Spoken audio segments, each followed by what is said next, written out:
Welcome. Today we're going to be showing you how to install our mini V-track with our reclaimed wood barn doors. We're going to be doing a pair of doors on a single track.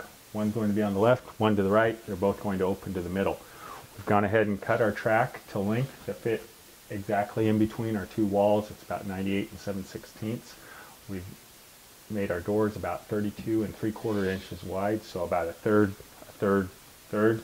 This door here opens onto the middle when that door is closed, and vice versa.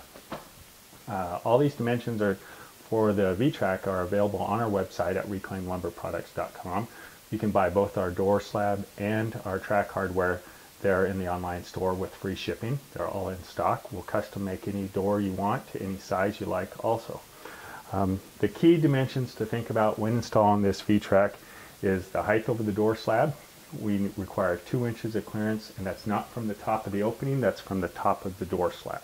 So whatever height your door is to the top of that, to the top of the track needs to be about 2 inches for a clearance for the wheel to function freely. When we go to set the track on the wall, the height to the top of the track is going to be 1 5/8 inches over the top of the door slab.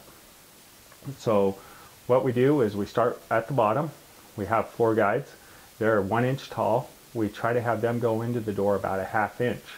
So that means you need a 1/2 inch gap under your door, plus the height of your door, plus the distance to the top of the track. And right now we set the top of the track 1 5/8 inches over the top of the door. And we put that mark on the wall. We go and find all of our attachment points. If you have a solid header, you can evenly drill holes in the track. We require a minimum of 5 lights per track, or about 16 inches on center. If you're trying to catch specific studs in the wall, mark those studs, then take your track, place it up against those marks on the wall, transfer those marks, and then we'll go out and we'll drill those marks with 1/4 inch drill bits for the mounting legs. And we'll come back in, we'll mount the track to the wall next and show.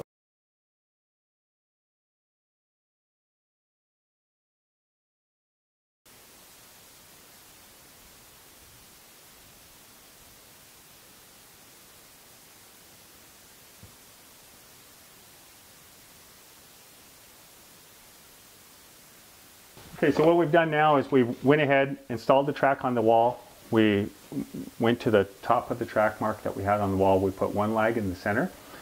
And this mini V-track is a lighter gauge steel than our heavy duty V-track, and it tends to have a little bit of a bow in it.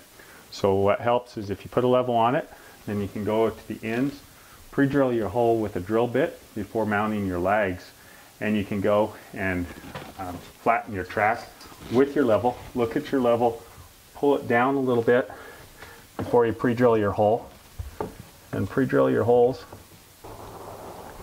Now we're going to be mounting the hangers to the face of the door. The one thing to verify is the distance from the center line of the wheel to the back of the hanger plate is half the thickness of your door. Usually the default thickness that it comes at is 7/8 of an inch. In this case we have 1 3/4 inch door, so we don't need to change anything.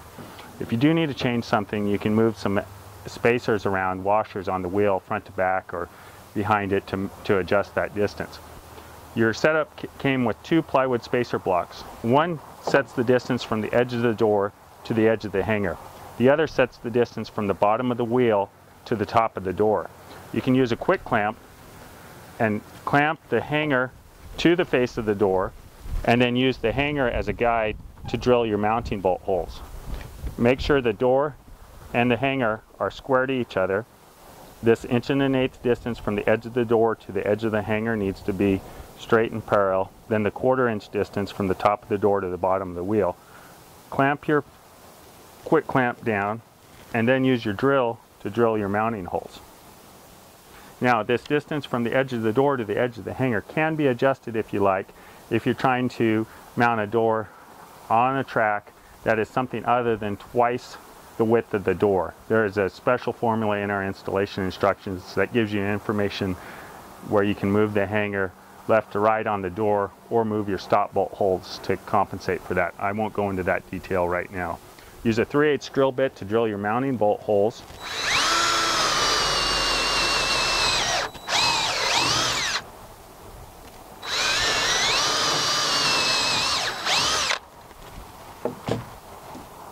Before we install the door on the opening, we want to make sure and put the floor guide on.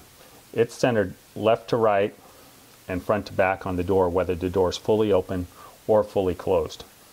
In this case, we have it right at the edge of the opening, and then the center line of the track, which is also the center line of the wheel, is 1 5/16 inches off the wall. So make sure that you measure from that same point on the wall, not from casing, but from the wall that the track is mounted to, or the ledger board if you have one. Make sure you measure from that. In this case, then we go and we install the center line of the track, or center line of the floor guide at 1 5/16 inches, screw it down to the floor.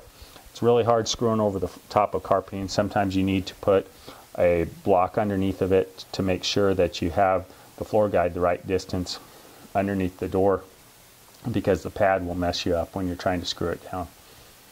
So what's unique about this application here is we had 2 doors on a single track, and there wasn't access from either side of the track. So what we've learned is that the easiest way to mount them is to put the hanger plate on first on the door, take the wheel and the axle assembly off, and then you can set the door in front of the track, and you put the axle right through this top hole. The top hole is the hole that's the closest to the end of a hanger plate. It's 3/4 inches down from the top of the hanger plate, and then you can put back on your acorn nut and your washer and retighten this all back up again here. Here's a unique problem that we wanted to point out with this particular application. Normally with this track with 1 3/4 inch door and normally your bolts mounted to the back of the door, you just barely have enough clearance for it to work with a sheetrock wrapped opening. But in this case we had this angle iron trim put on the edge of the door opening, and it allowed the door not to operate freely because the bolts would rub up against it. So what we did is we countersunk the bolts into the face of the door, and then there was no rubbing issues. In your particular situation, if you're going to do that, there's a couple things that you can do. You can countersink the bolts, you can add extra spacers on your washer assembly and the axle, and if you know for sure that you're going to have to countersink the bolts, instead of having to cut them shorter, just tell us ahead of time and we'll send your bolts that are 1/4 inch shorter so that they are sized the correct thickness for your door. It's just something to think about. It's unique to your particular application, and you can always reference the drawings in our installation instructions for more information. And good luck. Thanks.